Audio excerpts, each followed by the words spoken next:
What a cool I guest. had no idea. What a cool guest he was. Holy shit. He was the best guest ever.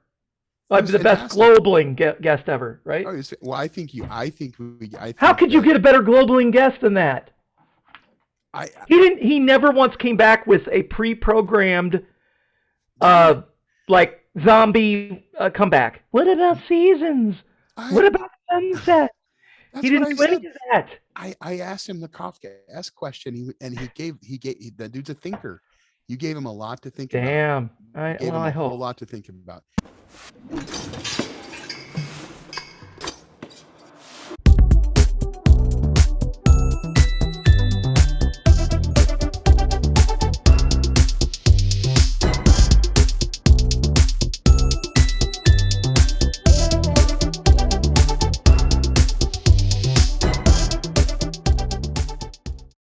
And then we definitely want to talk to you about, kind of about Creed thoughts and about what happened there and about the office. And we should have at least one more person joining. So I've probably seen The Office all the way through probably 15 times. Like it literally is like the background noise in my house when I'm just trying to like zone out and turn my brain off. So damn, I've only finished season 1. What do you think so far? Oh no, there's a meme. There's a freaking meme. I listened to your. I know there's another meme. I listened to your first podcast. It was really good. I mean, you guys did a really good job. Are you enjoying it, or is it like you're like Yeah, so far I'd call it like a 6 or 7 out of 10. That sounds right. Yeah, the first season, like people said, is a little rough for sure. But people say it picks up around like the beginning of season 2. So I'm gonna stick with it for a bit. We'll see how it goes. Season 2 picks up a little bit. There was one particular episode, and I can't remember what season it was in right off hand. Like I watched it off and on for a couple years when it first came out, and I thought, man, this is a stupid show. I don't want to watch this. And then I saw one particular episode that was like one of the funniest fucking things I've ever seen. And that moment I became a fan, and the rest of it was good. Nice. And that's kind of how it works out. My son and my wife just got home, so it's not a big deal. You guys can come in. Don't worry about it. But yeah, it was definitely it's definitely fun. And Austin, come here.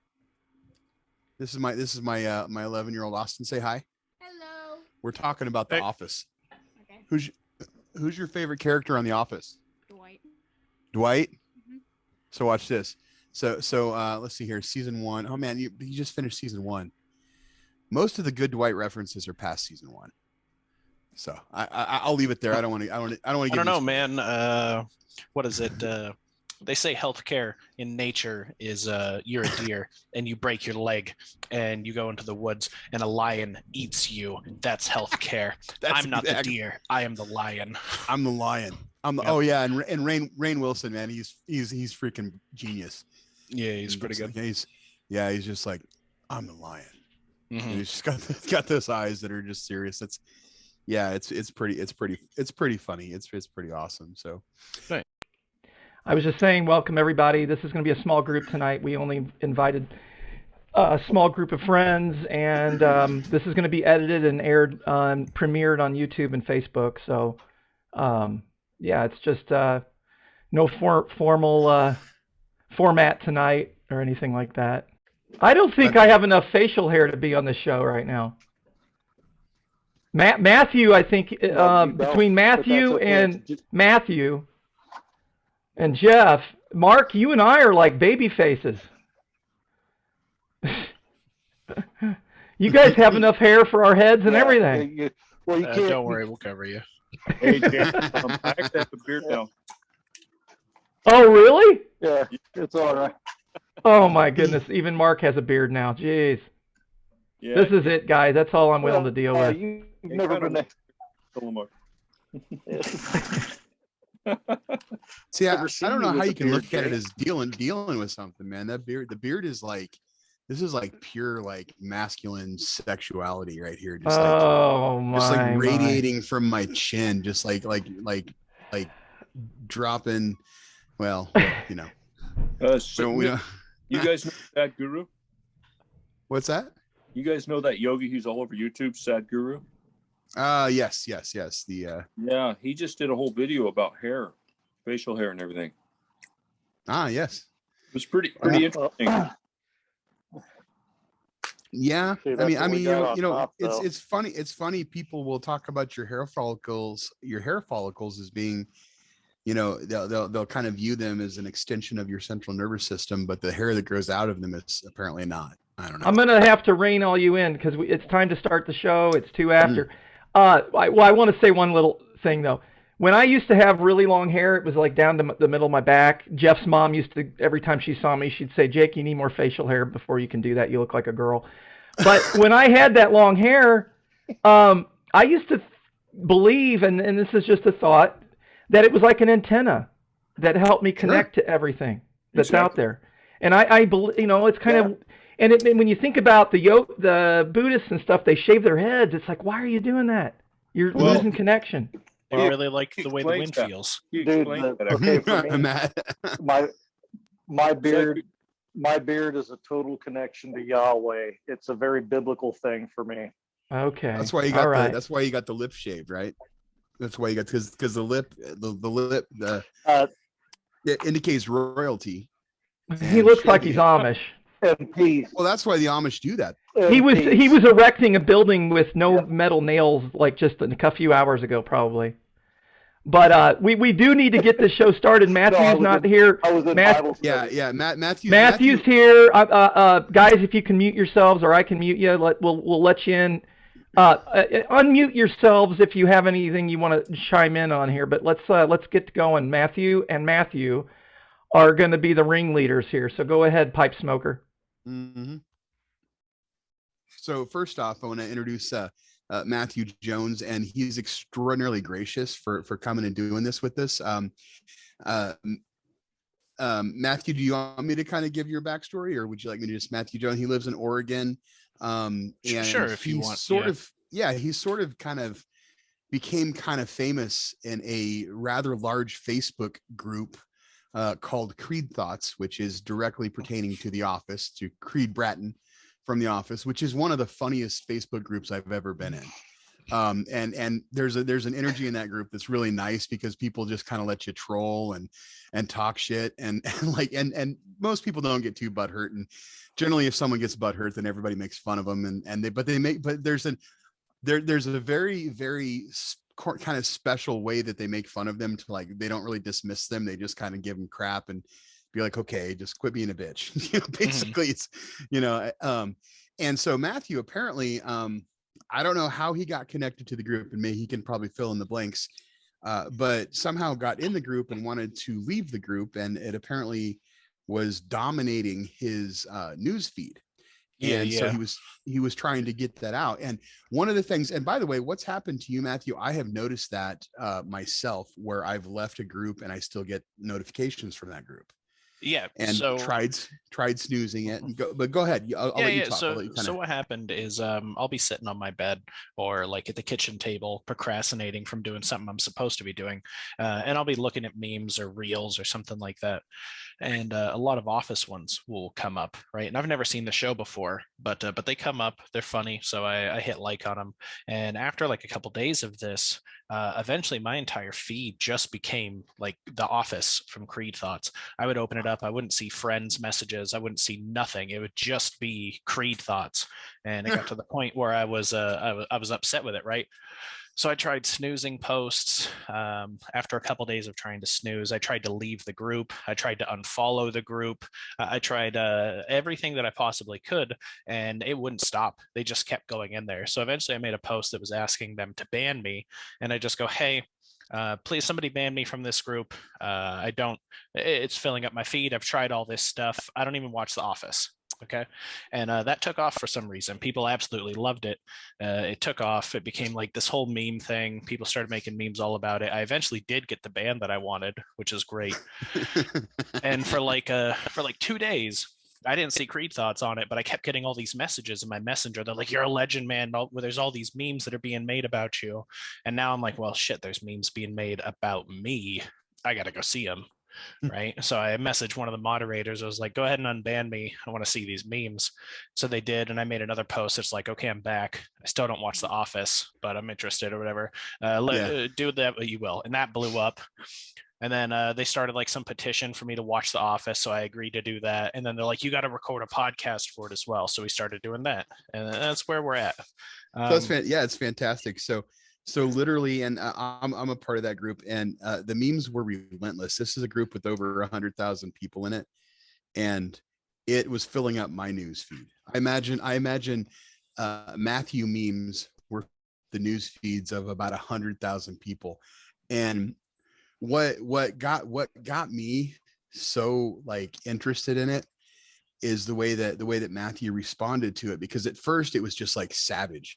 Like they were just being savages and not very nice. And then he came back and he goes, okay, I'm back. Guys, do what you will, have fun with it. Mm-hmm. And then all of a sudden, like everyone was like, holy crap, Matt's fucking awesome. Mathew's awesome. And then all of a sudden Mathew became this like hero to the Office group. and it just continues. It's a pretty funny storyline. And what's funny about it is that the Office fans are very, very interesting, because they will watch the series over. I bet you the average Office fan in that group has probably watched that series 5 times minimum. Oh, for sure. Yeah, my boys have watched, both of them say they've watched the entire series at least 3 times. Yeah. The Office isn't a show, it's a lifestyle for a lot of people. They'll just leave The Office on in their house and go about their life, and they'll turn around and they'll be like, oh shit, look at that was the season finale again, guess got to restart it. And they do that every month, so you know. Mm-hmm. Now I've got a 16-year-old daughter that has the complete series on DVD, and she watches it relentlessly. She loves it. It's nice. It's a great show. There's a lot of relatable stuff in that show, especially like pre-COVID, stuff that was that was good. And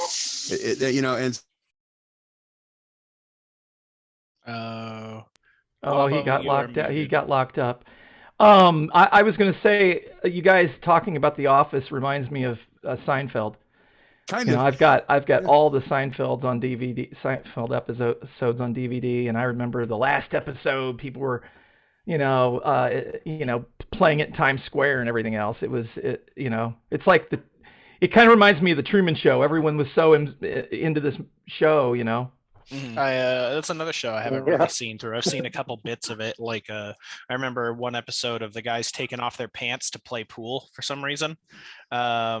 I remember the lady, the curly haired lady, had started renting Jerry's apartment, and she was complaining because his shower would take like hours to heat up.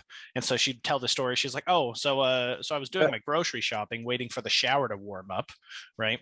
And and I remember that, but no, another show I'm such a big fan, Mathew, that I'm not kidding you. I have a Festivus pole behind me, and I bring it out during the holidays. Yeah. For feats of strength. It's for feats of strength and airing of grievances. Nice. The airing of grievances is awesome. And speaking and Mathew, hopefully before you still have the Kramer. Yes, I still have the Kramer. I do. Sorry. Awesome. That's awesome. And then hopefully Mathew, before you get off the show, so that kind of brings me to how Mathew wound to come on our podcast, and I was just like, man, I'm watching all these people do it. I'm like, Mathew should, like, I don't know what Mathew's beliefs are, what his thoughts are, I don't know him at all, but let's just see if he wants to come on a Flat Earth podcast. Let's see if he's interested in coming on and talking about the Earth a little bit and talking about the Office. And it's funny too, because like it's a scary thing to do, because a lot of times you got in the world of social media, people are not nice, and people just want to argue and fight and hurt each other. And our thing, we don't ever have to agree. We actually want to seek out like good conversations. And because I think when it comes to Flat Earth too, there's some compelling evidence that I think that most people are not aware of. And so all we ever really want to do is just kind of share some of that evidence, but we also want to hear other people's perspectives too. You know, I think it's really important to get to just to understand what other people think, because everybody has value, you know, and some, you know, some have obviously more to add to others to different conversations, but it's really interesting to see, you know, the thoughts that other people have about certain things. And like Matthew, I don't know about you. I have no idea. I just know that you look like you flown a plane before? I have flown a plane before. Yeah, I did that just a while ago. For a Christmas gift, my wife got me what's called a discovery flight. And long story short, you pay a decent amount of money, and a pilot will take you up into the air for about an hour. And once you're up in the air, they hand you the controls and they go, "Fuck it, dick around."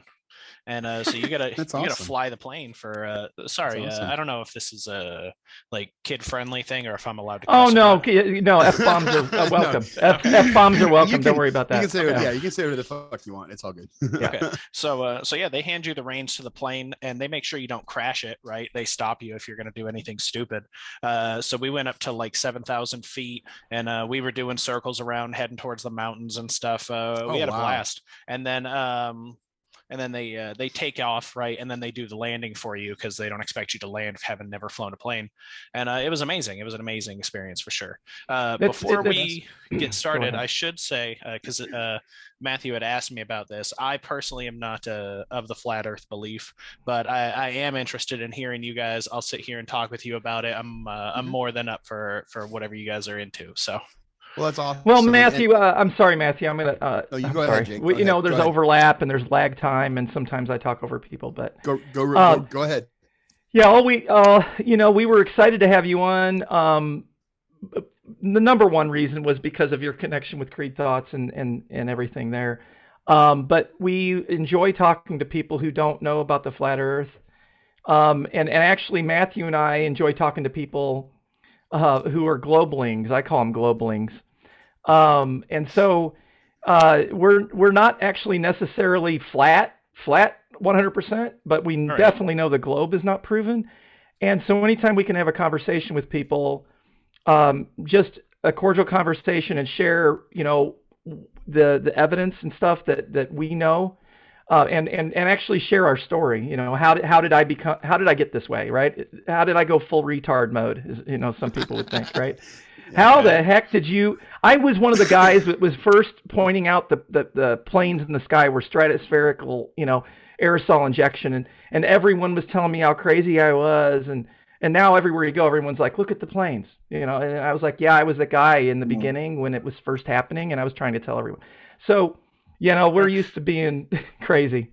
No worries. So what are we thinking then? Are we thinking like discus, where like you know, like an ancient Greek discus where it's a more round in the very center and then thin near the sides? Are we thinking like half dome where it's like flat on the top and then rounded on the bottom? What are we looking at here? That's a good question, and I kind of defer to Jake to you know, kind of touch on a lot of the scientific stuff. But before we answer that question, I have a question of my own, because I think it kind of helps to frame the right way to think about this.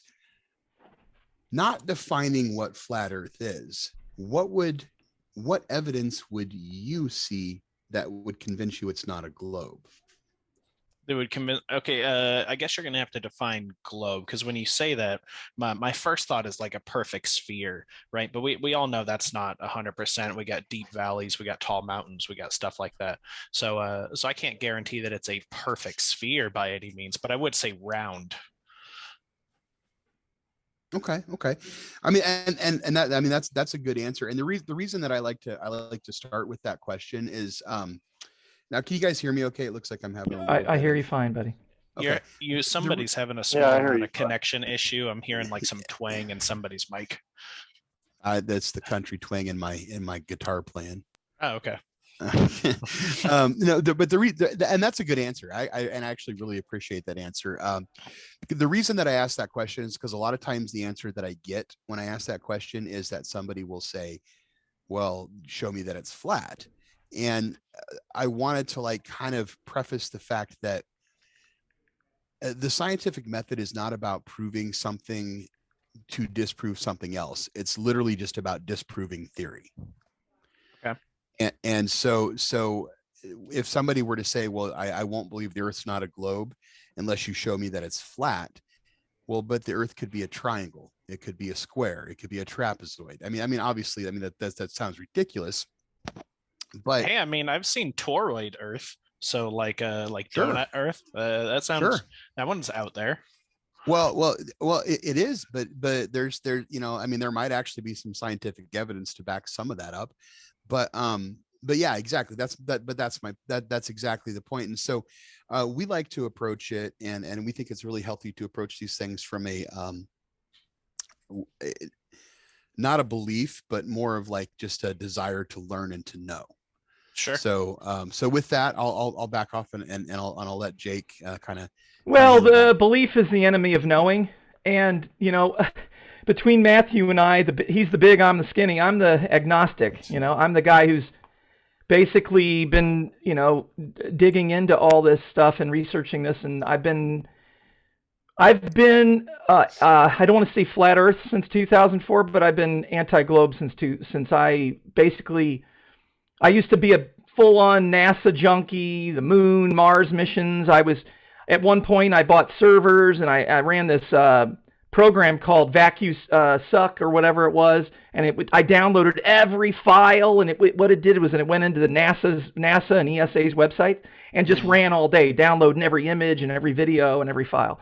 And so because I was like, they're hiding. Crazy. I mean, the idea of downloading everything from somebody's website. I did it. I did it. Awesome. It's called Vacuum Suck is the program I used, and I had a Linux computer and servers. Now I want to interject really quick, Mathew. Once you get to like season 5 of The Office, remember suck it. Just remember that. Just let that sink in your head. Okay, go ahead. But yeah, I downloaded everything, and at the time, my whole premise of doing it was to prove NASA's hiding stuff about Mars, prove NASA's hiding all these missions to the moon, and I was buying all this propaganda that was going around. They put this stuff out, and you don't have to believe me on that, but in hindsight, I realized that was happening. And so in doing that, going through all their videos and all their pictures, I started analyzing all the pictures and videos and realized they were all fake. They were all photoshopped. They were all manufactured. And then NASA actually comes out and says that everything's photoshopped, and it has to be. And then when you realize that NASA admits they don't have a picture of the Earth, what in the world is going on here that NASA does not have a picture of the Earth in 2022? How many years has it been? Jeez. So when you think about there's no real pictures of the Earth in 2022, you realize that all the images of the moonwalks and all that were faked. That's where it started breaking down for me, really. That was the eye-opener. And at that time, I didn't know the Earth was not a globe, but it evolved into that, when I realized there was no pictures of the Earth. And this is 2004 era, you said, or when you had started there? Like around the release of Vanilla World of Warcraft. Yeah, I don't know. Yeah, okay. My kids can tell you that. I don't know. Is that important? I mean, what is that something you think has important? No importance at all? No bearing on it whatsoever. That was a real question, because a lot of my a lot of the way that I approach a lot of stuff that I see is from just from entertainment and how that entertainment kind of works into programming. So I thought maybe you had some sort of some sort of string there.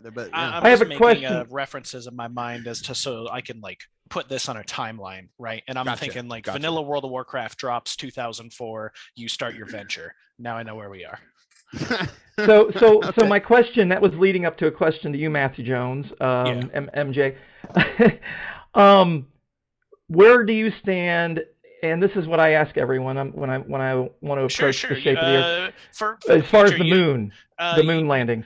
You don't need to preface things in the thing it seems like you may feel bad about asking questions. Don't feel it. Just shoot them off. All right. So moon landing. I think and that's good, man. And Mathew, I really appreciate you, because I think that's the one thing that we don't want to do is make somebody that has a different opinion than us feel like we don't care about their opinion, or that we think Yeah. Sure. No, Yeah, no, we no, value you 100%. So, So moon landing, my opinion on it.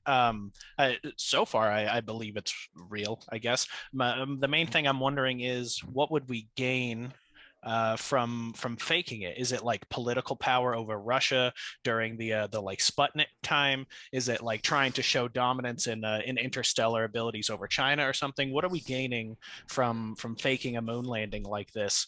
Is it just a morale boost? I don't remember what time the moon landing was, but if it was close to like before one of the world wars or something, are we trying to boost our troop morale and show them like, hey, we have the upper hand here, you're going to be fine? Like what are we looking at? Well, that's a great question. That's, everyone always wonders the why, right? Why would they do this? Why, right? So, and this is a very deep question. It would take a very long time to show you everything. But the bottom line is, if you research Antarctica and all the expeditions to Antarctica, you find out that we'll start. Well, I'm just going to go back to before World War II with Hitler. Hitler was forming, he went to Antarctica with all his troops and submarines and ships and everything. And he was trying to start a country. He was trying to start New Swabia down there.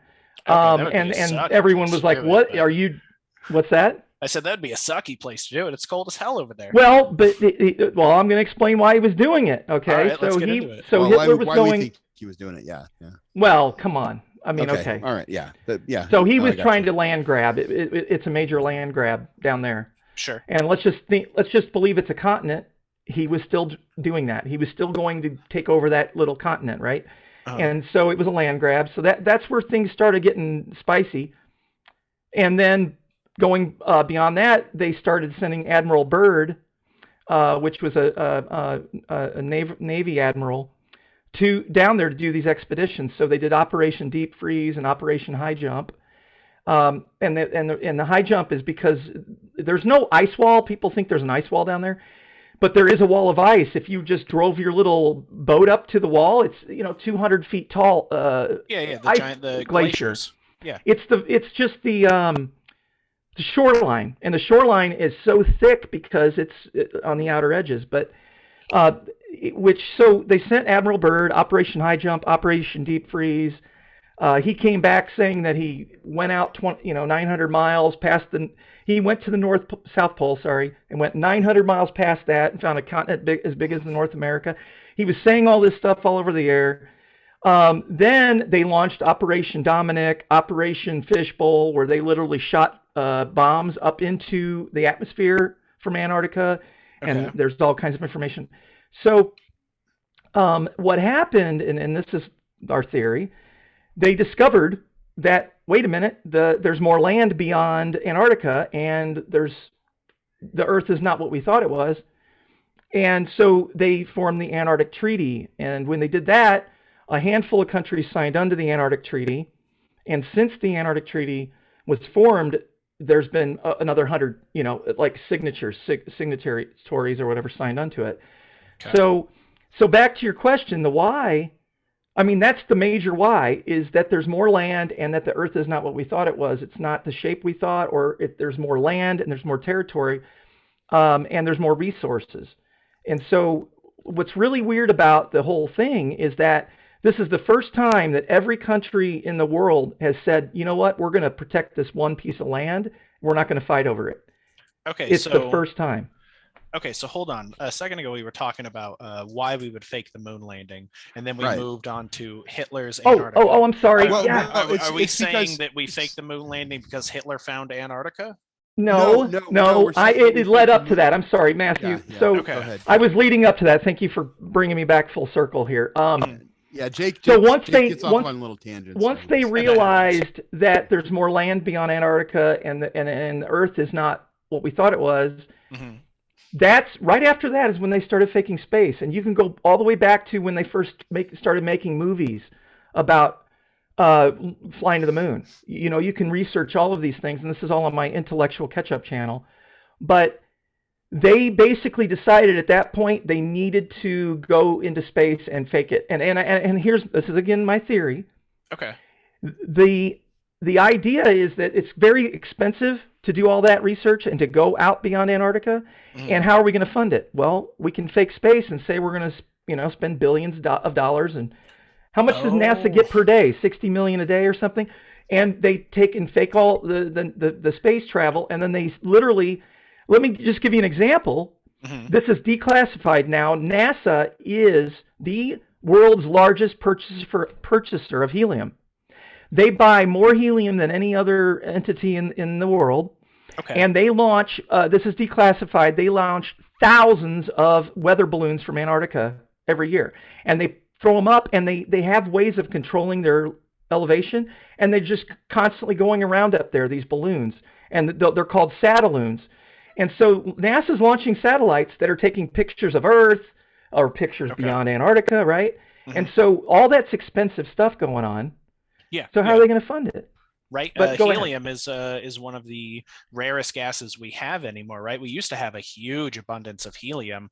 And if it wasn't for whatever legal thing that says helium has to have a set price, one of those little balloon things of helium that are in the propane tanks at Walmart would cost you like over $100 or $700, some crazy ridiculous amount, because we're running out of helium.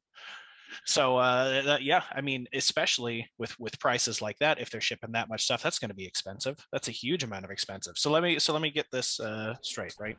We're using moon landing to take money for what that project would be, and we're going to ship that over to Antarctica to do more Antarctic tests.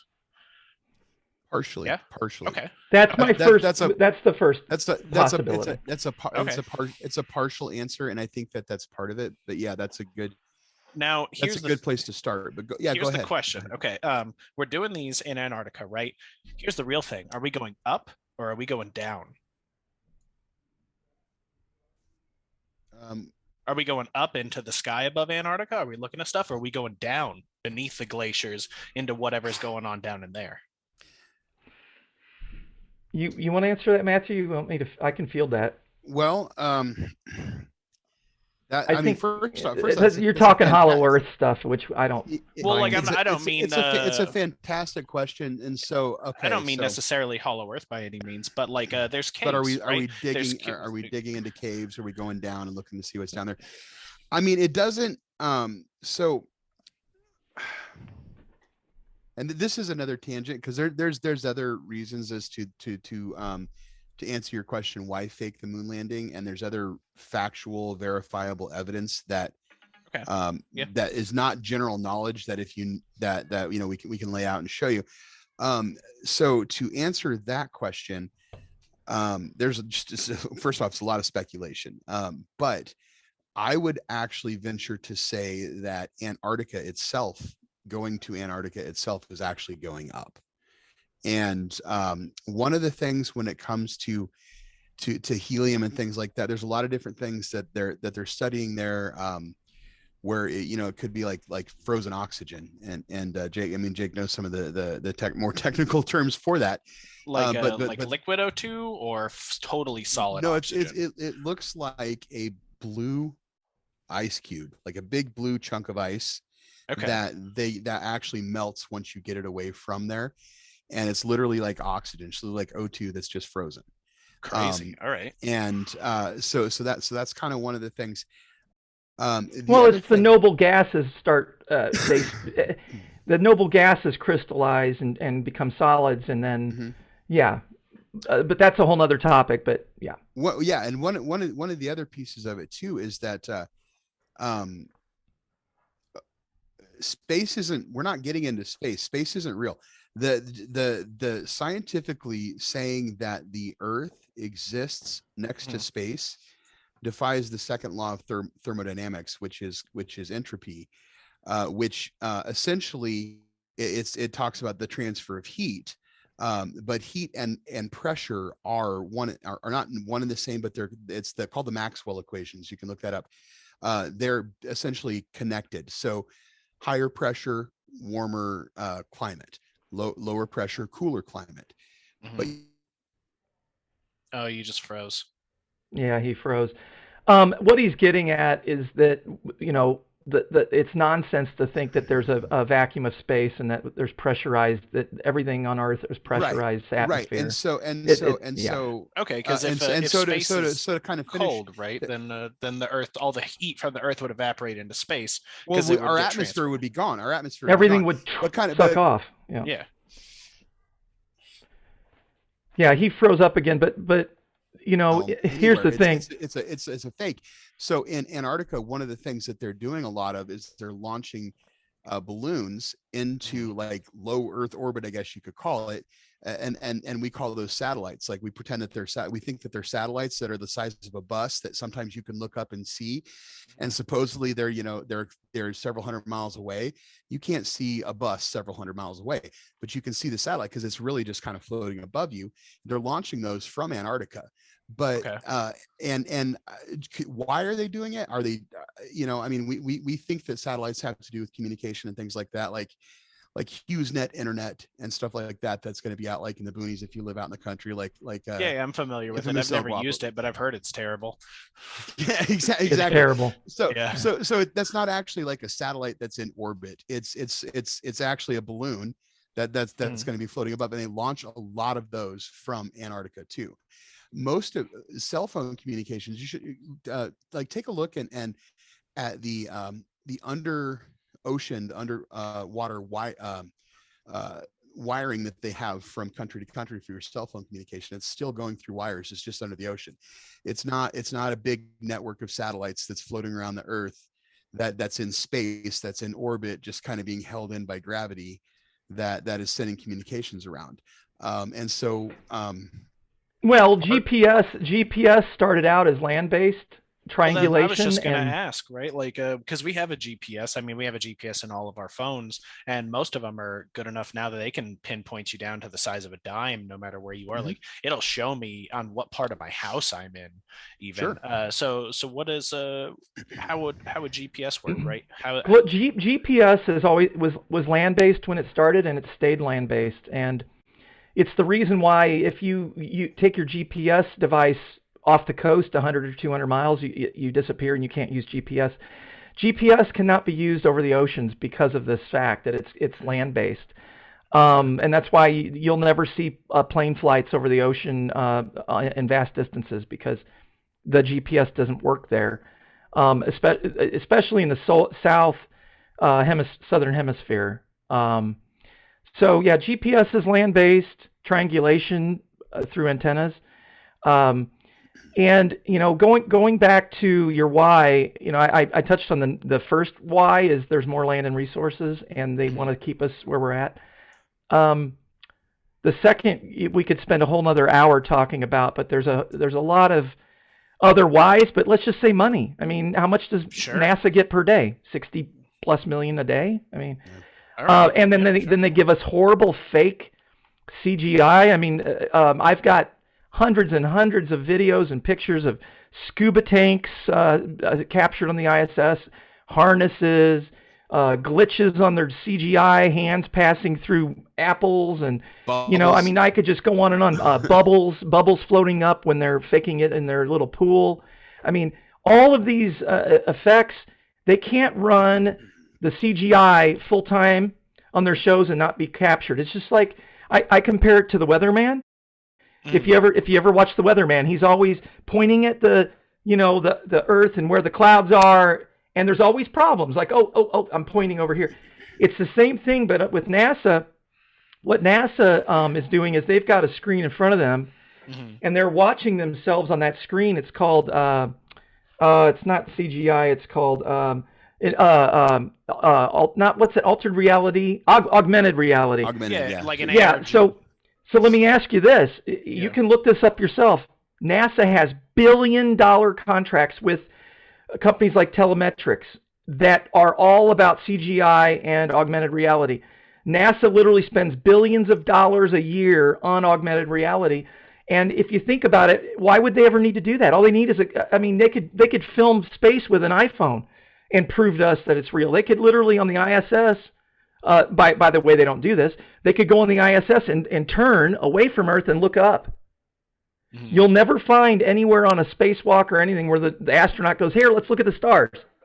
because they always have to focus on the down and the fake space and the curvature, because they can't just look around like real time, right? Okay. But all so right. why are they spending billions on that, on CGI and augmented reality? Oh, How does shit. that even make sense? Okay, so so the idea then is that they don't, right? They don't actually spend the billions on the CGI. They buy like a lower price or a mid-budget CGI. They do the filmings that they need to, and then somebody in there is pocketing the rest of that budget. Sure. Okay. Okay. Yeah, Absolutely. that's a possibility. And they could be doing other things that, you know, a lot of it's probably going to, you know, secret projects that we don't know about. You know, a lot of things, because once you start getting to that level of government, that level of you know, control over our, you know, perceived reality, money Mhm. really doesn't matter, because you're really connected to the person that just types the zeros into your bank account and gives you the money. Right. So when, you know, kind of when you get to there, we kind of are their currency as people. We're not they don't need money. They don't care, because they can just That's fair. they can Yeah. just give themselves as much money as they want. But a lot of it has to do with you know, just there's some interesting things, and it's so difficult to get into all of it in a real way, Mhm. in like a real hardcore way, because I've personally, my background has been, I went to I studied in seminary. I've studied a lot of philosophy. I've studied a lot of different religions. And you know, I've got a channel to Dreaded Wisdom, where, you know, I kind of share and break down some of the spiritual aspects of it. Nice. But my I'm big into Taoism. perfect, beautiful, and a lot of my background and belief is what I call spiritual science, I guess you could say, and that's the belief that there is pseudoscience, and the globe is pseudoscience. It absolutely is. All right. I'm not saying the earth is flat, because that's like being caught in a Kafkaesque mind trap. So the question as to why is a really good question. Is a really good question, and that's one that where the bottom line is we can come up with ideas and thoughts and theories as to why we think what the answer is. And I can give you, like, I can talk to you about like 20 years of study that I've done that has brought me to the conclusion of why. And he froze. Yeah, here's the bottom line is, but it's certainly not an easy answer. But what kind of my point of it, and what Jake and Jake and I have spent, I would say, countless hours discussing and fighting, yelling at each on the other. phone. And the most amazing thing is that spirituality, true spirituality, and true science should say the same things. I don't Okay. think they ever will, but they should. Yeah. They should, if they're both They should true. try to meet If they're toward the both middle. true. Yeah. Because if they say different things, then what that means, what that indicates is that truth is not what that indicates is that truth is subjective, it's not objective. And you know, in the end, what I believe is there's no such thing as subjectivity, because objectively we are all, you know, creation. Your consciousness, you know, everyone connected is, you know, a piece of that creation. So there's no such thing as subjectivity. All of our different subjectivity really is the objective truth. Yeah. If Truth will that be makes plainly sense. seen. Sure. Truth will Yeah, be plainly seen. I mean, I hope, but Jeff brought up a good there point. is- I wanted to say, I'm sorry to interrupt again. no, go right ahead. That No. we throw around the word science and pseudoscience, and the problem with flat earthers, and I'm not a flat earther, I'm an anti-glober, is that the Google, when you Google search, you're going to find all of this nonsense. You're going to find stuff. You're going to find pictures of discs in space. Nobody believes that. You're going to find all this nonsense that basically takes the globe model and throws a flat disc into it, and then they make all this confusion. So Google and YouTube, they admit it. You can watch the Senate hearings. They're literally... Dropped your mic there. What Jake's saying is they're literally trying to discredit. Yeah, well, they literally told the flat Earth theory by Congress that making they up would. lies. Yeah, they would say that here's what we're going to do. You know, we're going We're going to drive the rankings down on all the flat Earth stuff, and we're going to put in stuff that's, against it. But what they put in against it is all pseudoscience nonsense, right? Mhm. So when we talk about science and pseudoscience, the globe model was the model that didn't fit reality. Like measurably, the Earth was flat. No curvature was ever seen. All of the scientific tests like Airy's failure, Sagnac experiment, Michelson-Gale, gyroscopes, the fact that Polaris is always the same spot. Cavendish. Well, no, that brings up gravity. That's not what I'm talking about. But all of the scientific experiments that were ever done to prove the Earth was moving, proved the Earth was stationary. And there's never been an experiment to prove the Earth was moving that was positive or a success. Every test failed and proved the Earth wasn't moving. So if the Earth isn't moving, that brings into question, okay, how's it a ball if it's stationary and all of these things? So then what do we get? We get pseudoscience. We get, well, Coriolis, right? Cloud patterns. That does not prove the shape of the Earth. Or Foucault pendulum. Those pendulums in the museums require magnet motors and to keep them going. It's nonsense. Sky observations. They say, well, the other proof the Earth is a ball is because the moon is a ball and all the other things are round. That's like saying, Mathew, right now, look up at your ceiling or where you're at in your room there, look at the shape of the light above you, and then tell me the shape of your floor. It's complete and utter nonsense to say I'm going to look up and tell what I'm standing on, right? So you get all this injection of pseudoscience, and you keep asking yourself, why are they doing all this? Well, I already told you, more land, resources, money, and you can just keep going on. And that's conspiracy theory, and I don't like saying that word because it's tainted, but that's the truth. There's something going on a lot bigger than the rest of us know here, and they're not letting us. The treaty, if you try to take a boat, I've got video after video. If you just get on a boat and say, I'm going to go to Antarctica, a naval ship will stop you, turn you around. And that sounds crazy. People are like, no, you can go to Antarctica. No, you can pay $30,000 to $50,000. They'll take you to a little peninsula. They'll show you some penguins. They'll tell you, here's the ceremonial pole. And we leave it here because the real pole moves around. And if you want, you can go 100 miles over there and there's the real pole. But here, just touch this ball and say you were here. Get back on the plane, go home. And you rich idiot, you got to say the Earth was a ball and you touched the South Pole. It makes no sense at all. No circumnavigation. Okay, Mathew, I'm sorry, guys, I'm rambling. Mathew Jones. Yeah, I'm still here. I'm listening. Millions and millions of people have circumnavigated. Yes or something every now and then to let you know that I'm still here. Millions of people have circumnavigated around the Earth, east to west. All you have to do is take a compass and say, I'm going to go dead east, and you keep going east, and you'll keep turning and turning and turning around the pole.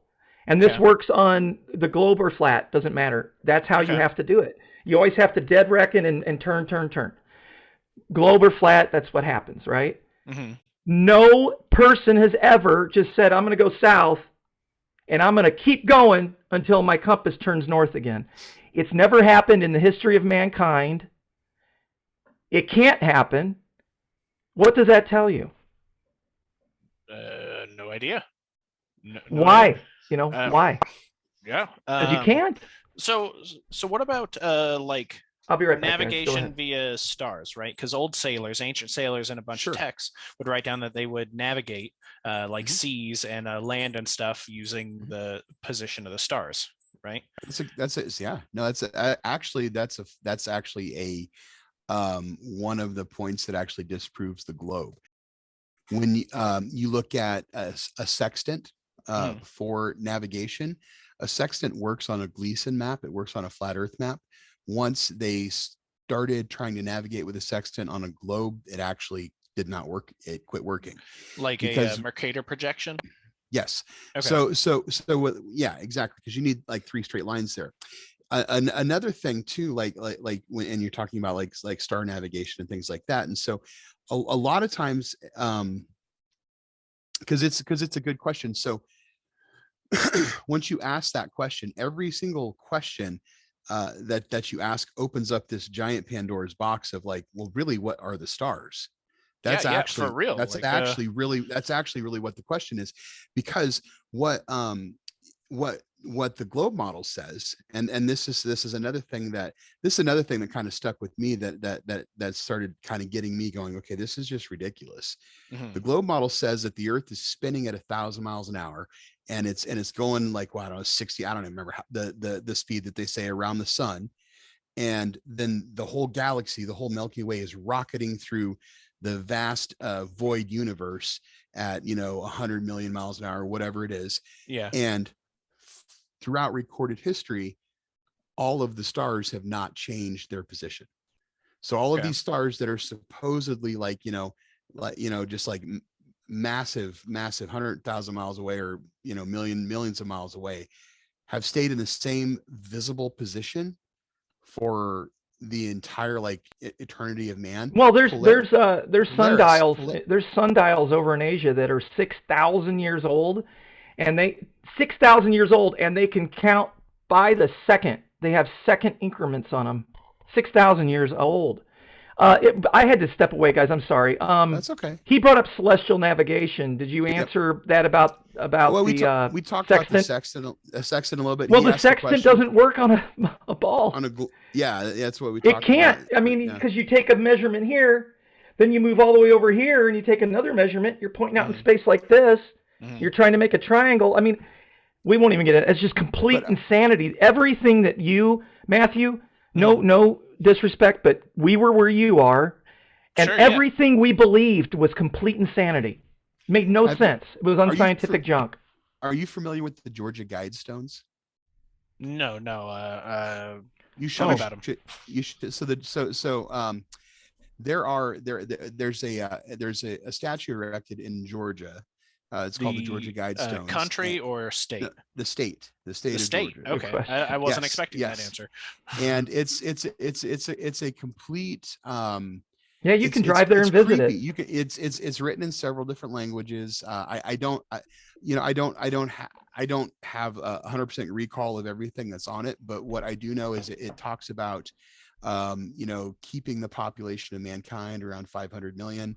Right. And then there's actually a spot. There's actually, and you can look this up. I mean, write this down and Google this, Georgia Guidestones. I can pull it up on my phone at the moment.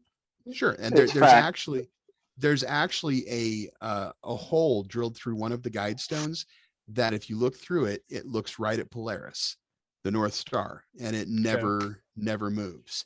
I mean, and it's creepy. And so nobody will admit who put the Georgia Guidestones up. It's a giant conspiracy. Yeah, nobody knows who put it there. Well, no, people know. Somebody knows. Yeah, somebody knows. But nobody's coming forward and saying who put it up. I mean, and it could be a massive psyop, in and of itself. Who knows? Right. But the actual factual thing is that you can stare right at Polaris every time you go see that. You go to see the Georgia Guidestones. You can look through this hole and you can see the North Star. All right. That will never change. Yeah, well, we when I had to step away, he brought up celestial navigation. That's busted with the sextant. I've had so many people over the years say, "Are you kidding me? You're nuts. I'm a sailor. I've used a sextant," and I have to, because people don't have to understand math to use a sextant. Not really. I mean, they have to understand how to use the sextant. They don't have to understand that, wait a minute, this doesn't work on a ball. In fact, Jeff infamous El Guapo's on here. That was one of the first things he brought up, was about the sextant. So, but I wanted to bring up flights. Flights, I mentioned that circumnavigation around east to west millions of times, never, due south to north, never has happened. If you look at air flights, if you actually pull up flight maps and look at all the flights that happened over the course of a year, they do not make sense on a ball Earth. They make sense on the flat Earth. And that's because they can't fly across Antarctica. They can't do it. So everything has to go. Here's a question, Matthew. Okay. On a northern hemisphere flight, flying from one country to another country in a northern hemisphere, do you see any reason why they would have to go to the southern hemisphere to get there? I don't know. I don't know. I'm asking you a question. Northern hemisphere to northern hemisphere. Why would you have to go to the southern hemisphere? You don't, right? We're saying like Canada to Russia or something, right? Yeah. To disprove the civil. Okay, hold on. We'll get to that. All right. So every flight that goes north to north, anywhere in the north, Mm-hmm. never goes below the equator. But all the southern hemisphere flights Mm-hmm. from southern to southern must go northern hemisphere and then southern. How does that make any sense? Is it Mind possible, blown. well, hold on. Is it possible that it has to do with like air currents, right? If you're Yeah. looking for the most efficient air travel, you'd want to be in like, because air currents work, correct me if I'm wrong, in the same way that sea currents work, right? If your plane is in the current, it's going to fly easy, you're going to save on fuel. So if you move, say, Sure. like 20, 30 miles, or maybe even 100 miles up north to get that sweet air current ride, and you ride that down and then come back down, and you save yourself a whole bunch of money on fuel or something. That's It's a good way to think. But at the end of the That's a day, good I'm question. telling It's you, a really good question. it's Yeah. the shortest straight A to B. That's what they do is they're saving on fuel and they go A to B. They're not going all the way north and south because of wind currents. It's because it's the shortest distance. You can actually are you familiar with the Gleason map, Gleason Gleason map? No, I'm not. It's so do you know the WHO, the World Health Organization, their logo, the UN, their logo, Air Force One. There's a famous picture of John Kennedy standing on Air Force One, right in front of the same logo. Oh yeah, Their yeah. logo, The UN logo is like a top-down something. no, that's the Gleason. It's not a top down. That's the Gleason map. Okay. That is the flat Earth navigation map. That's the map that on flat Earth that's used to navigate. You can take that map and you can Google flight patterns, and then you can look at them and you can see how, you flew from New York City over Montreal and then did this big curve and then came down into London, Okay. right? And that you can look at a Gleason map and you can see how it's actually a straight line. Okay. Right. Like if you take a Mercator projection, right, which the Mercator projection was made for navigation, at least that's the story behind it, is that you can take the globe and you can push it out onto a flat square on the idea that a round globe goes on the flat square. And the Mercator projection, you can draw a line from one point to another, and it might look more like rounded and weird and oblong on a globe idea, but on the Mercator projection, it'll look like a straight line, and that's supposed to help with navigation in that way. Is that around the same idea that we're talking about here? Well, when we thought the Earth was flat, we used a sextant and it worked. And then we thought the Earth was round and we used a sextant and it didn't work. And so then we had to come up with an alternate form to make it work again. Well, here's the thing about one thing I wanted to point out. There's so many layers to this, Matthew. If you look at all the old diaries and nautical, all the books from people like Captain Cook, everyone who ever tried to circumnavigate Antarctica, all of the major explorers traveled 50 to 70,000 miles and never accomplished it. So why, and this is another question, why hasn't anyone sailed around Antarctica? It's 2022, people. What is going on here? Why is it 50 to 70,000 miles and you can't get it done? That makes absolutely no sense on a globe. Zero. One possibility is money. Like we were talking about money earlier, right? Like I don't know how much money it would cost to take a boat and go all the way around Antarctica if it were possible, but it sounds like a lot, these guys, especially in food stores alone, right? Like if we're talking about old circumnavigators, like long ship voyages weren't even possible until they like found fermented foods that would allow them to not have scurvy for that long, right? Because sauerkraut was one of the biggest things that helped with sailing, because it was able to be preserved for like 6-7 months, and so long sea voyages you could still get vitamin C and stuff like that. Man, I'm glad we had you on the show. This is a smart guy. You're you're pretty knowledgeable. That's awesome. I love a couple things. I'm a big fermenter. I make a lot of things at home for fermentation. I'm a distiller. Nice. I don't get into distilling because I'm afraid I'm going to kill my friends with methanol. But it's time and temperature, That's man. what Jake's hoping he does. Temperature. Nice.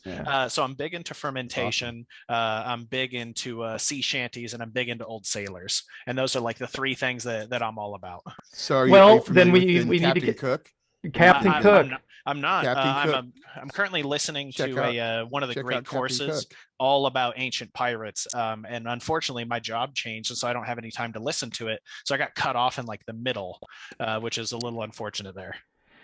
So Well, two things I want to mention is I'm sorry. Real quick. Go ahead. One second before you guys continue. I got about 10 minutes left before I got to go to bed because I'm wake up normally about at 5 in the morning. So okay. Gotcha. So Admiral Byrd, real quick, I want to interject this. Was on TV after Operation Deep Freeze, and he said on television, he was asked the question by the host, is there any land past Antarctica? And he said yes. And this will affect a lot of young men and young women who are like explorers and excited about things. There is land beyond Antarctica. This is Admiral Byrd. He's a naval admiral. Said there's land beyond Antarctica that is the size of North America and just as rich in untapped resources. Oh shit! Said this on. Yeah, it was on the Longines show you or can something like that. You got to search really, really, really hard to find it, and you got to skim through like videos, because at this point you'll find it buried in like long conspiracy videos and stuff like that. And you got to, I mean, it's there. You can still see this, and you can still find it, but they've really tried to bury that, because that he could have been lying, absolutely could have been lying, but literally that's what he said. And he said 900 miles past the 90th degree. So in that case, he would have been over Australia and found that continent.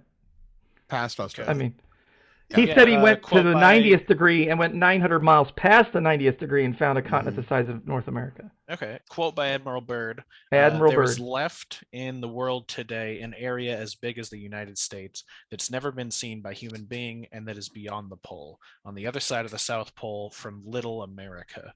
And then there's a little map on the thing that I'm looking at, and it's like South Pole, Little America, and then like a picture of the U.S. drawn over it.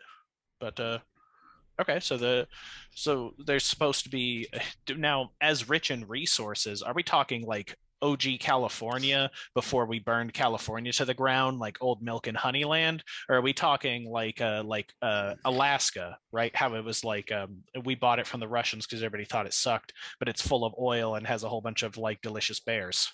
Like, I think you got to ask Admiral Byrd. I don't know. Okay. Have to ask the penguins. Okay. But I want to circle back to Captain Cook.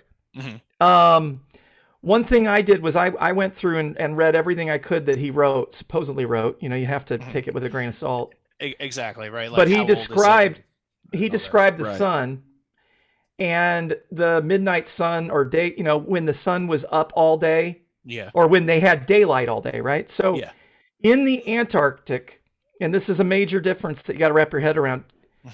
There's the Arctic and the Antarctic. The Arctic, the sun arcs around you in the Arctic. In the Antarctic, the sun rises in the east, and sets in the west. But what happens, and this is what Cook wrote about, he said that they'd be sailing, they would have daylight all day long. They would have light, and that's because the noble gases are lighting up. People don't know that either. The sky's blue because the noble gases glow. So, and so people say, well, there's a 24-hour light in Antarctica. It proves the Earth's a globe. No, it doesn't. So what Cook writes in his book is that the sun would come up from the east, and it would roll, when he could see it, it would roll across the horizon, all the way across, and it would go out and disappear again into the west. And that's because it's in the Antarctic, and the sun is antarcing around you. Okay. It's not arcing around you, it's antarcing toward you and away from you, anti-arcing around you. Okay. So that's the Arctic and the Antarctic. That's the biggest proof the Earth is not a globe right there, is because you cannot see the sun go all the way around you, that you can actually see near the North Pole. You cannot replicate that at the South Pole. So, and then I want to go back to 85 Lashes rum. That was my rum that I won a silver medal with at the World Spirits Competition in San Francisco. So if you ever want to chat sometime about fermenting and all of that, I would love to distill anything that you want to ferment. Like I've got a whole bucket list of things I want to distill, nice. But you don't have to worry about that. You should Hey, check out yeah, Tapache. it's Tapache fantastic. is like one of the easiest ferments that I enjoy doing.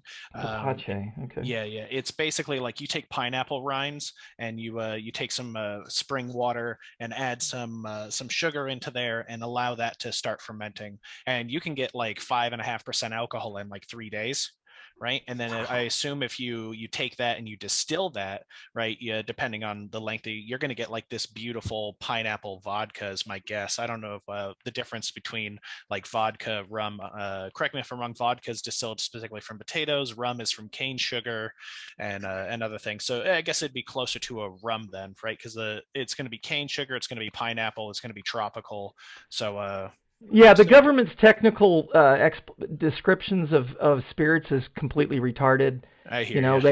they have flavored vodkas. That's like it's an oxymoron. Mhm. Vodka, in order to be vodka, has to be distilled to pure, no flavor, over 180 proof, and then they can cut it.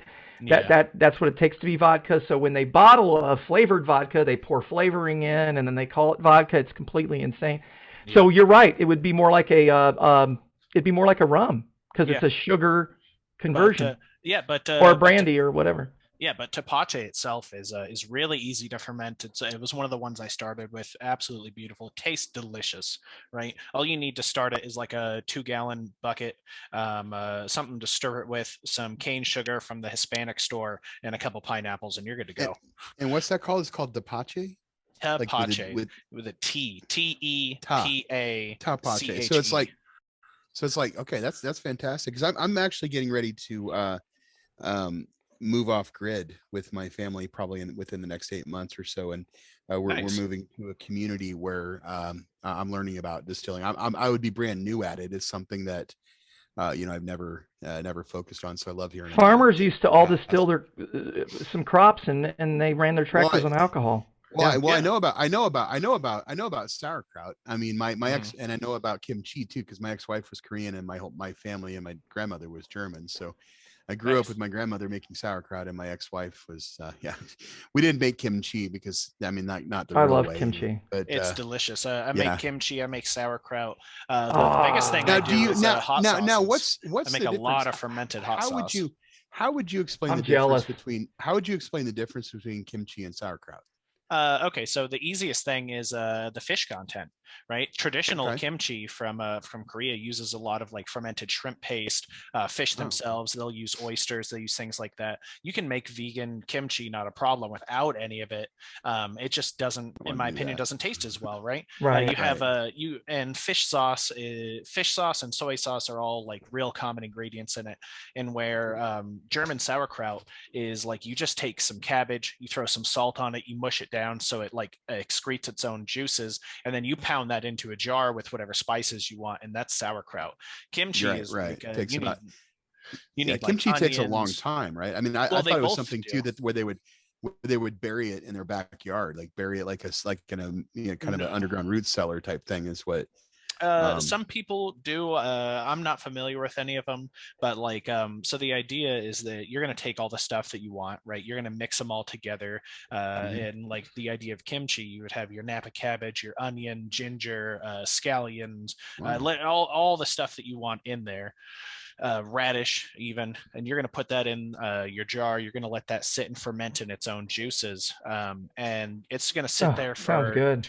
yeah, it's delicious, 2 to 3 weeks. It's really good. And you can see like how close to being done it is based on the amount of like bubbles that are still coming up. If you can like give your jar a Oh, little twist and the bubbles are still like Yeah, rapidly coming out of it. effervescence. Just Exactly. Yeah. yeah.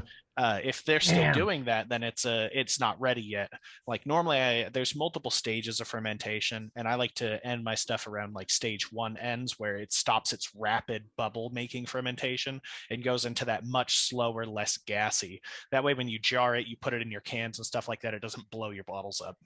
Well, oh, you actually want to fantastic. Wow. do that as well on fermentation for distillation because if you let a fermentation go too long, it'll start creating more methyl Yeah. alcohol, and that's where you get the poisons. But you don't have to worry about the poisons if you run the still right. Because you take all those off. hmm I used to actually capture the methyl alcohol in different fractions, and I just capture it in little vials.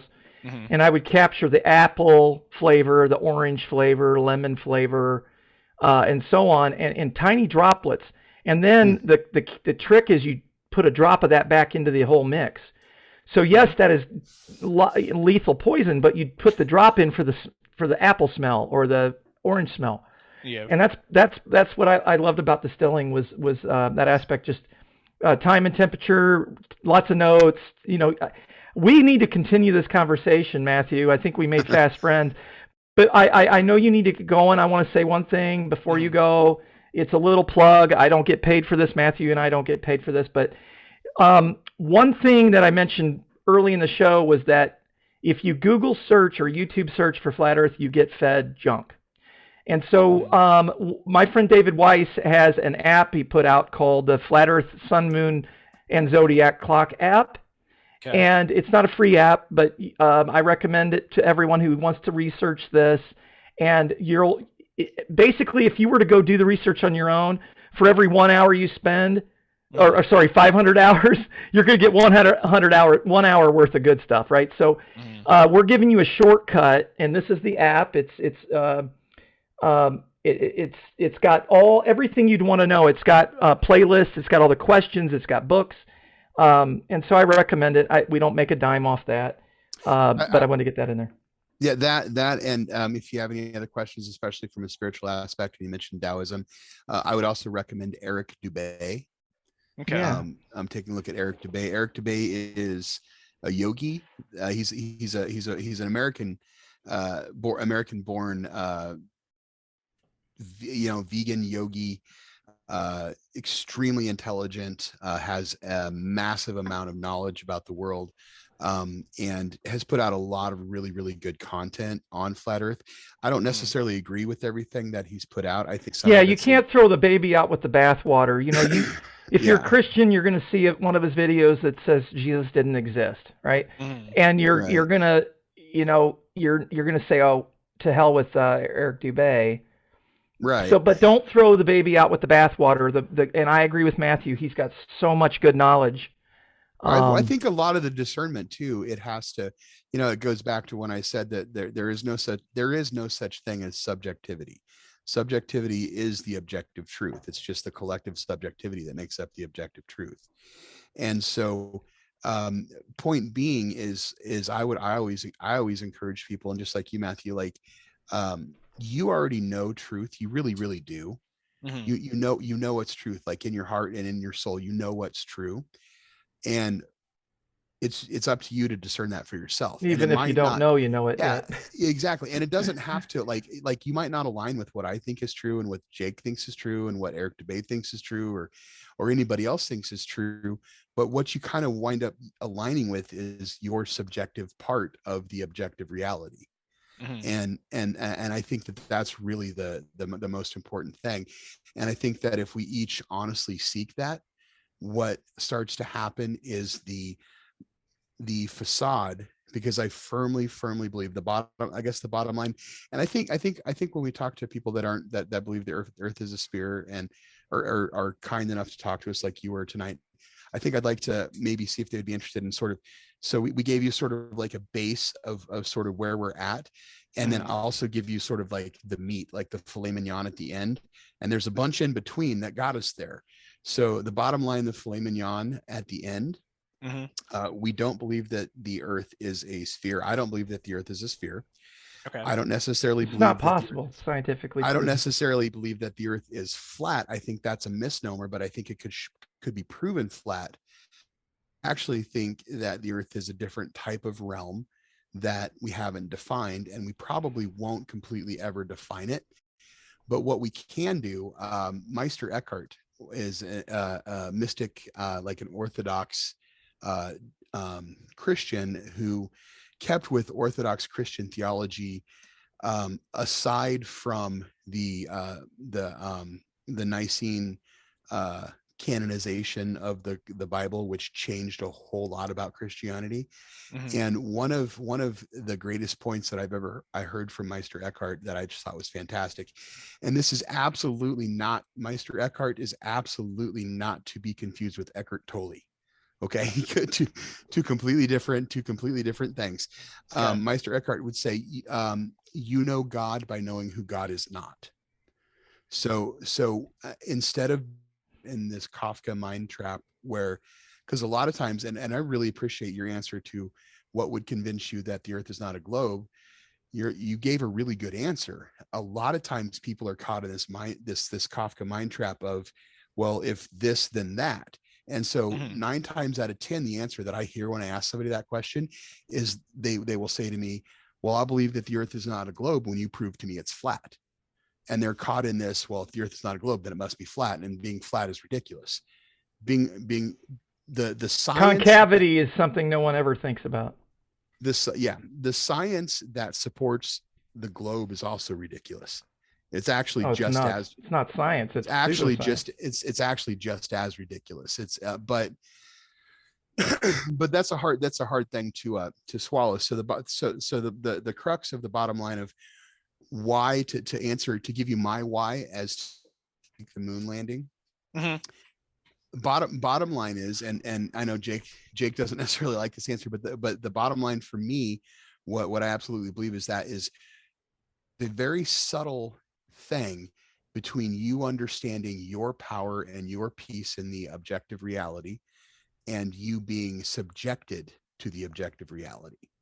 And believing in the globe and the lies of space is a very significant piece of subjecting you to the reality that is being put upon you by a force, by a club that we're not a part of. Well, they don't want you to know who you are, where you are, what you are. They don't. Or how powerful. Total mind fuck. Exactly. So it almost doesn't even have to do with the moon itself, right? It's a lot more about who we are as people and what we need to see. 1,000. Oh my goodness, we didn't even get into the moon. I know. Oh my goodness. Hey, Matthew, I know you got to go, and I do. Thank you. Thank you for having me on. Would you consider coming back on later and continuing our conversation at a later date? I would definitely consider it. I don't know if I'll be able to do it like soon. I got into an injury at work. I fucked up my shoulder lifting lifting a fixture improperly, and so I've been having to go to physical therapy to take care of it. And it's definitely getting better, but it fills my schedule up, man. Between like board game night with friends, going to physical therapy, and trying to keep the house clean and shit like that. It's been pretty rough. Did you say board game? Yeah, I play a lot of board games with friends. I used to be a big D&D guy for a long time. I'm still a big D&D guy. I could totally immerse myself in that. I loved it. We got my 11-year-old son, my 11-year-old son. We got in D&D for Christmas this year, and we sat as a family and played D&D. I think it's so important for kids to play D&D. Right, social skills, basic math, like creativity, have actions. Right? Yeah, social, everything. Well, I was the storyteller, and when he started annoying me, he jumped over a fence, and I had him snag his scrotum on the fence and get caught. So, All right. Yeah. Thank you guys for having me on. I had a blast. Please send me a link to this into my you have me on Facebook. Send me a link so that I can check it out afterwards. I'm interested in what you guys talk about after I leave too. So, hey Matthew, thank you so much, and I'm going to keep following your podcast on The Office too. I think you guys are doing a good job, and that whole thing is fantastic. And you have my absolute 100% respect for the way you handled that. I think you're brilliant. So thank you, man. Good, very good job. Thank you, Matthew. You're such a great sport. Thank you for being on the show, and we'll get you an edited copy of this, and for sure we'll circle back and continue these conversations. Absolutely, thank you, man. You guys have yourself a good night. You too. Peace. You too. Bye. So, we're still recording, and wow. I'm sorry.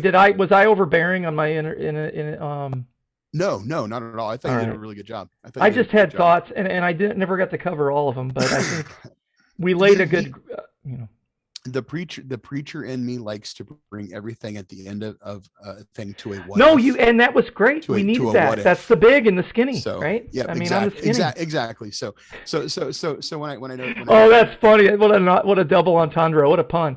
You're the big picture. And I'm the skinny little picture. Oh, no, no. I only focus on the land and the terra firma, and you focus on everything.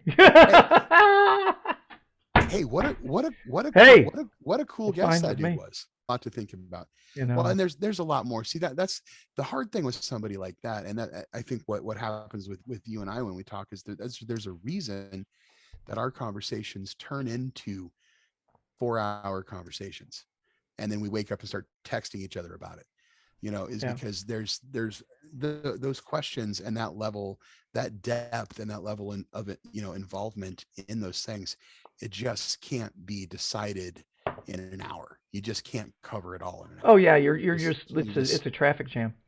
Oh, absolutely. And there's so much there. And so I thought you did a fantastic job of, especially at first, just kind of keeping things, like low end of it, like, beginner sort of stage knowledge of, well, these things are true and these things are true and these things cause us to question. I did bring up thermodynamics, which to me is like the biggest thing. To me, you blow my mind when you bring that up. I know it's blowing the Globaling's because mind. it's like because it's the easiest. To me, it's the easiest thing. It's like this. It's not the easiest thing. It's got a guy running around with pressure tanks and. No, it's not the easiest thing. The easiest thing is we can see too far. Well, okay, yeah. The easiest thing is we can see too far, but the easiest thing is every scientific experiment to prove Earth moves has proven Earth doesn't move. That's easy. Here's what I think the flaw is with the argument of we can see too far, is I think that you can get really deep into the actual mechanics of how the eye works and how light works with your eye, that you can take that. Yeah, but there has to be a physical horizon on. There does. I get that, but there doesn't have to be. All of that is subject to the limitations of your perception of sight. And so somebody could take that. So one of those grabblers could take that. They could, use their grabbler network to give themselves the credibility that they need. They could create a whole new pseudoscience around it and take people in a completely different direction. Did you see the thing that I sent you about with Neil deGrasse Tyson? Okay, so this is how this ties in, and this is the most fucked up thing. Remember when I kept saying, and you're like, oh, they're not doing that, they can't do that, and I'm like, dude, they're manipulating, like an NFL manipulates field goals. Okay, so Neil deGrasse Tyson, did you see that tweet he sent out? Literally said, I try not to see anything he does. So Neil deGrasse Tyson sent out a tweet that said, if you kick a field goal at the New York Giants stadium, the Coriolis effect will cause the ball to move a half an inch.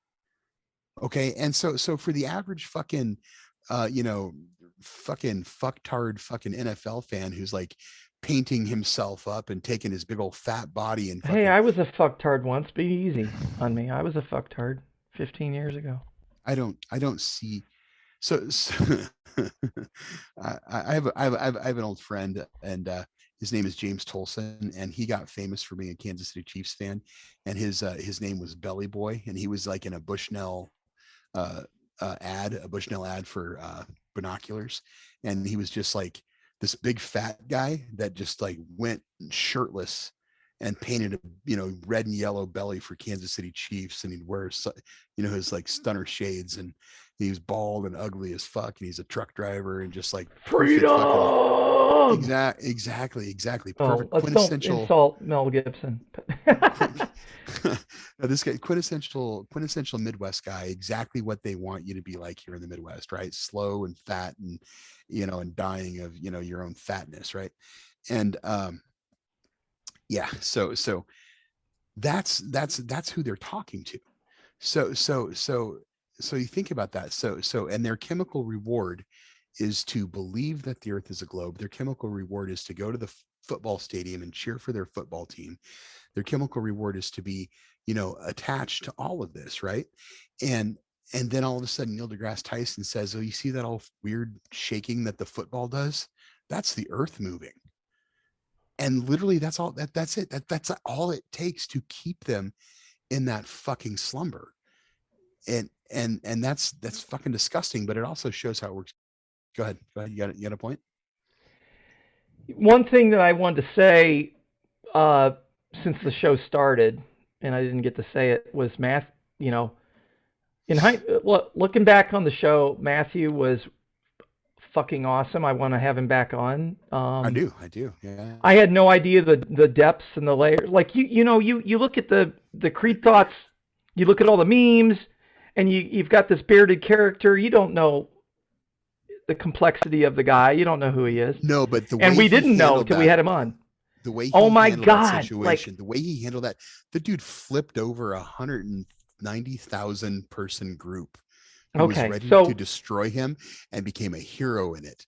Yes, by yes, the way yes, he- yes. That's Yes, that's so brilliance. I It mean, is that's brilliance. It is That brilliance. is brilliance. Well, that's why there's this conspiracy going around about selling T-shirts. Jesus, I bet Well, they sold somebody- $200 worth of T-shirts. Yeah, I know. Exactly. But my point, what I wanted to bring up, and I never got to bring up in the show, was Mathew was the guy who didn't want to see he didn't want to be a part of that group. He never watched The Office. He was like, please get me out of here. And now he's the guy, Flat Earth is The Office.